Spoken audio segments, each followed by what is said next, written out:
Hi, everybody, and welcome to the night before Thanksgiving. It is Q&A Wednesday, and of course, we didn't get the chance to do that last week. Last week, I was talking at a women's event in Moses Lake, Washington.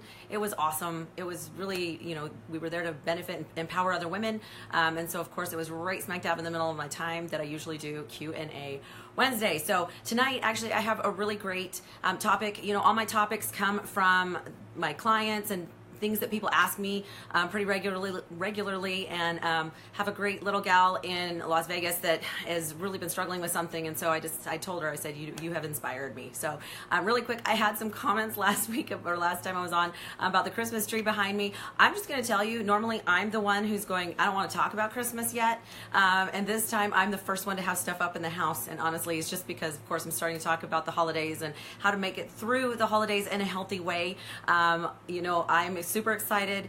Tomorrow is my ultimate cheat meal. I've been waiting for this for several weeks. I haven't had a free meal, so I'm pretty stoked, and I've spent most of the day being a little bit under the weather between yesterday and today. Really, honestly thought I had the flu, but I'm feeling a little bit better today, so that's a good thing. But I spent the whole day just working on prepping for Thanksgiving tomorrow, and of course, I like to host, so that's just my deal. Don't want to travel for Thanksgiving, so it's going to be awesome tomorrow. But okay, so just really quickly, tonight we're going to talk about whether or not eating healthy has to be boring. And I have multiple opinions on this. Of course, I always do. But the first thing that I want to talk about, of course, is that, you have to figure out what is success for you when it comes to healthy eating. But I'm going to kind of give you a little bit of my opinion, because I find it really interesting that most people think, okay, it's got to taste good. It's got to be this interesting meal every time. And yeah, we're going to talk a little bit about that because I know what the struggles are. But the first thing that I have to tell you is, those of you that have had any sort of a health goal, you know that it comes down to being prepared, and that preparedness is the key to everything. If you wake up in the morning, honestly, and you do not know what you're going to eat for the day, you're already off track, because it's so much harder to figure out what you're going to eat if you don't know, if you aren't prepared for that, right? Because then you're going to hit the drive-thru at McDonald's and get something that, isn't necessarily on the health menu. So here's my biggest issue with wanting to have these creative and healthy, amazing meals when it comes to being healthy. Number one, my biggest obstacle that I'm finding with my clients is that they don't really have time, right? I don't have time to exercise. I don't have time to prep food. So why is it that we're going to research for this amazing, crazy recipe that we don't even have time to make? So let me, number one, remind you that food is fuel. Food is what makes your body go. It's, you have to have energy somehow. And so the type of energy that you put in your body, it really depends upon what you are prepared for, right? So if you are struggling with having time, you're not going to have a lot of time to be creative when it comes to trying all these new recipes. Yes, so in that form, in that sense, eating healthy might be boring. Here's what works for me, guys. You know what? I am a busy girl. I run my own business. I do all the paperwork for both businesses. I have 5 children. Granted, they're not all home anymore. But at some point, I'm going to have grandbabies, and I'm going to be running around being grandma. I know that's such a weird thought that's going through my head right now, but I don't necessarily have time to create all these interesting, crazy, amazing meals. I remember every day that food is fuel. Food is what I put in my body in order to make it go, in order to make it run. And of course, I can put really cheap garbage in it, like running through the drive-thru at McDonald's, or I can put something that's actually my body's gonna use in a really great way and get all the vitamins and the nutrients from it. Hi guys, I'm just waving at Melissa and lots of people I know, so pretty awesome. So here's the deal. When people come to me and they're like, I'm so bored of what I'm eating, I tend to eat the same thing every day, really, how can I spice it up and how can I make it interesting? My first thought is, okay, so when you were, being a little more, not necessarily lazy, but when you were not taking the time to prep food and you were driving through a drive-thru every other day and you were getting the same meal every time, why weren't you tired of that? Why wasn't that boring? Well, of course, it's because it's junk. It tastes good. It's designed to taste good. It's not good for you, but it's designed to keep you addicted to it. It's designed to be something that you keep coming back for. Hi, Millie. what does boring mean, right? So the way that I do it, I eat very, very clean. To be honest, I eat the same thing every day because it's a whole lot easier to make the same meals in bulk. I do food prep, and I do recommend that even my newbies who are just getting started, guys, stop making it complicated. Make a giant batch of that, right? Make enough that you can get through the next couple of days. And even if you're eating the same thing every day, I'm not saying the same thing every meal, but the same thing every day, save the crazy, amazing recipes and the great things that you really want for your free meal, right? When I have something like tomorrow, I have been planning this for 3 weeks. I know exactly what we're having for Thanksgiving. I know what I'm baking, what I'm putting in there, what the desserts are, because that anticipation of what I get to eat tomorrow has what's kept me going and kept me eating clean for 3 weeks, because I know that I'm going to get what I want tomorrow. And of course, then I'm going to be sick. I'm going to carb coma, and I'm going to remember why I don't do that on a regular basis, and I'll go back to eating clean on Friday. So again, food is fuel, right? It doesn't have to be amazing every time you eat. It doesn't have to be the best meal you've ever eaten. Now, there's still some ways around that. Some tips from me. Number one, pick one new recipe a week. Try something new that time. Put it together, make it in bulk so that you can spread it out through the next few days and eat it. Jared says that he loves doing food prep. It's easy, it doesn't cost a lot, and it tastes, I think that's great. Chicken, green, and some sweet potatoes, and that's a bomb meal. I mean, it really is. You know, my goal for every meal is to have a lean protein, a complex carb, and some greens. And here and there, I throw some fruit in, usually a high fiber fruit, so that it's not completely turning to sugar instantly in my system. Guys, it just makes it so much easier. If you remember that that's why we eat. We eat to keep our bodies moving. It gives us energy. It doesn't always have, it used to be way back when our ancestors needed to eat, they specifically ate in order to keep themselves alive. And when food was plentiful, they would actually eat more and allow themselves to build up some fat stores so that when food wasn't plentiful, their body could actually exist off of their fat stores. It's not that way anymore, guys. Our food is so convenient and so quick and easy to get and so plentiful that we eat an abundance not only of what we need, but we eat more than we need. So of course then our body stores it, but we don't ever have those times of famine or times that we don't have food available. So thereby we have excess fat, right? Melissa asks, is it easier to food prep on Sundays? You know what? It honestly depends on your schedule and your work schedule, actually. Sunday night works for me because it's technically a day off. It's the day before school gets started again for the week. So the kids are kind of prepping. I'm prepping. I tend to do Sundays and Wednesdays because, to be honest, I can't do more than 3 or 4 days of the same food. It tends to dry out and then it's not as good. And so twice a week works for me. I get 3 to 4 days out of it, and then I do it again. And again, then my free meal is where I eat the fun stuff, right? My husband's popping on because he's actually listening right over here.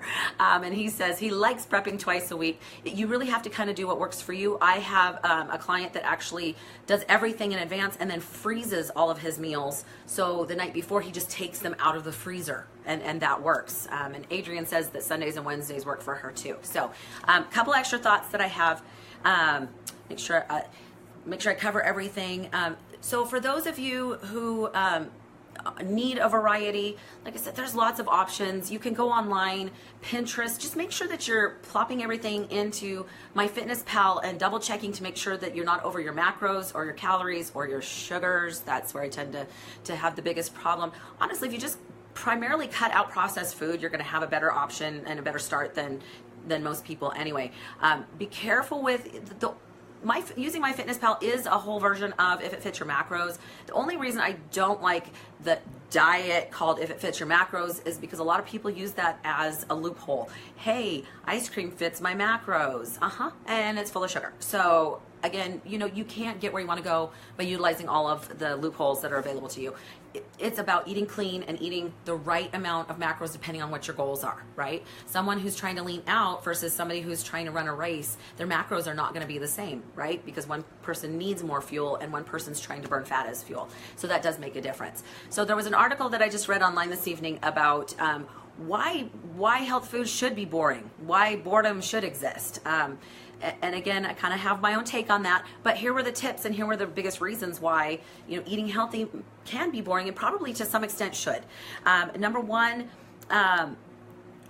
it's just easier. It's easier if you're making the same foods every day. You don't have to think about it. You don't have to try and rework your macros every day to figure out what works for you. And like I said, I'm the type of person, if you don't know what you're eating, when you get up in the morning, you're already behind because you don't know. You might get to the end of the day and have all these calories and macros left in one category and can't figure out how to fit them in. But if you've already prepped the night before, you already know what you're going to eat. It's so much easier, right? Then if something changes, then you can go back to MyFitnessPal and change it at that point.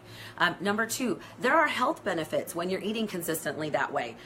Your calories remain consistent. You're eating enough. Believe it or not, my biggest issue with new clients is not that they're overeating when it comes to calories. They're usually under eating because they've heard this whole, well, I should only be eating 1,200 calories. If you weigh 240 pounds, you should not be eating 1,200 calories. You should be eating much more than that. The problem is because when you eat clean food, it's a lot more volume. So it's a little bit of a struggle to get that all in. But it will help repair and maintain your metabolism. Number 3, when you do eat in a healthy way, you tend to eat less because, again, it is more volume of food when you're eating clean to get the calories that you need. So sometimes it is a struggle for people to get that much food in, but it works, right? Ask any of my clients who I've told them, prove me wrong. Give me 3 weeks eating this way. You have to eat this way the whole 3 weeks. Don't back off it. And tell me you're not hungry before every meal. That's how you know your metabolism is working. Number 4, it's less expensive because you're not buying a whole lot of this and that's and trying to make it work. And guys, here's my plug for stay away from all these gimmicky garbage that they're showing. Hey, there's this new soup, there's this new meal plan, there's this new thing. You know what, guys? If it has more than 5 ingredients, it is a processed food. Right? Just because it says it's healthy doesn't necessarily make it healthy. Case in point, a protein cookie. Guys, depending on the brand, it still contains sugar. And if you look at it, the serving size of those is half a cookie. So if half a cookie has 12 grams of sugar, you eat the whole cookie, you're getting a whole lot more sugar than you bargained for. So keep that in mind that you got to pay attention. Just because they put the word protein in front of it does not make it a health food. Anyway, it is what it is. And number 5, when you eat healthy, it becomes a habit. And that is the point. You want that consistency. Your body actually does like a schedule. You'll find that when you do eat similarly and eat on a regular basis at the same times, your body will thank you for it. You'll find that everything that's supposed to work works like clockwork. Now, you do need somewhat of a variety when it comes to fresh fruits and vegetables. Getting that variety in does give you all the nutrients and the vitamins that you need. But I happen to already know the research that the average adult only eats 100 different items. 100 different items. So what that tells me is we're all creatures of habit anyway. So why not make that a healthy habit? And again, if you want something fun and amazing and tastes great, then save that for your cheat meal. I'm a firm believer that if I'm going to eat, if I have to work that off, if that amazing thing that I've been saving up for, I have to work that off at some point, it better be the best thing I've ever tasted, right? I don't want to work off crappy pizza or, a candy bar that only tasted okay. I want it to be absolutely amazing. And I'm going to tell you that the anticipation of that meal is actually usually more fun than actually eating it because, number 1, I know my body's going to rebel when I'm eating garbage. So, couple of other tips. So if you need things to be a little more creative, there are things that you can do that don't have to be complicated. Number 1, try some different spices. Try some different marinades. Now be careful, especially if it's a store-bought marinade, make sure you're paying attention to the label, that it doesn't contain a ton of sugar or of course, anything ending in "ose" is sugar, but watch out for the ingredients as well because that can actually make it just as bad. Teriyaki, guys, is not a health food. Teriyaki is full of sugar, okay? Embrace the right carbs. I have a client right now really struggling to get all of her carbs in, and I'm going, okay, what do you have against rice and potatoes? Because those are great carbs. We just need to stay away from the processed foods, the Pop-Tarts, the instant anything. Don't be afraid to experiment. If you have the time to try all these new recipes, which I don't know how you do it, I don't have time, but don't be afraid to experiment and try some different things. I'm a big fan, actually, of changing up how I cook the meats the proteins every once in a while. Sometimes I grill it, sometimes I bake it, sometimes it just depends on how much time I have or what sounds good at that point. I've gotten really good at trying different spices and different things to make it interesting because, to be honest, for the last 6-7 years, I've been primarily eating a whole lot of chicken, fish, lean steak, those kind of things. So, yeah, I get bored of it after a while, so I just switch it up a little bit. And that's the benefit of using MyFitnessPal is, figuring out if that lean protein doesn't work for you, if you're tired of it, figure out what else you can insert that works for you. Definitely eat seasonally. That's one of the huge benefits of the farmers markets and things like that. You can eat some fresh local produce. Plus, it keeps it interesting, right? Flash frozen's okay. If you're getting your veggies out of the freezer, that's fine, or the fruits. I would avoid cans as much as possible because, again, there's a whole different level of the nutrients have kind of leached out of the product itself. Keep it simple. Yeah, keep it simple because, again, if time is your biggest issue, making something complicated and doing that on a regular basis is not going to really work for you unless you're a chef like my buddy Brett, who makes the most amazing meals all the time that I like to share with you guys. Most of us don't have time to figure those kind of things out. And another one, grow your own produce. So if it does come to the point where you want to know where your produce is coming from, if organic, which we all know that has some interesting, organic is not what everybody thinks it is. Grow your own produce, grow your own food. That's not a bad idea either. But my last tip and the biggest point that I want to make is you have to figure out what the right balance is for you. It's different for everybody. Someone who might be a stay-at-home mom, which, by the way, that is a full-time job. It is. She might have the opportunity to try some new recipes and some different things and test it on her family, whereas somebody who's working full-time and trying to take care of everybody may not. So you have to figure out what works best for you. So does healthy eating have to be boring? Yes and no. It really depends on you. But if you want it to be successful, you have to find your groove and find balance that works best for you. So I just want to tell you all how grateful I am that you are hopping on and listening every week. I do this for you. I remember the first time that I had to hop on here to a Facebook Live, and I did not want to do it. But I enjoy it. I love the feedback. I love what everybody pops on and says, so I appreciate your engagement and your conversation that you're running. No Facebook Live tomorrow, no Real Life Edition. It is Thanksgiving, and I am going to spend that with my family. I'm super excited to do that. Next week, we'll be back to normal. We'll have all that fun stuff. But I do get the majority of my ideas from you. So please, if you have an idea or a thought or a question, put it down below. Or you can also email me at melissa@fillmorefitness.com. So have an incredible season, a incredible holiday tomorrow. Enjoy your family, and be grateful for all the blessings that you have. Have a good night.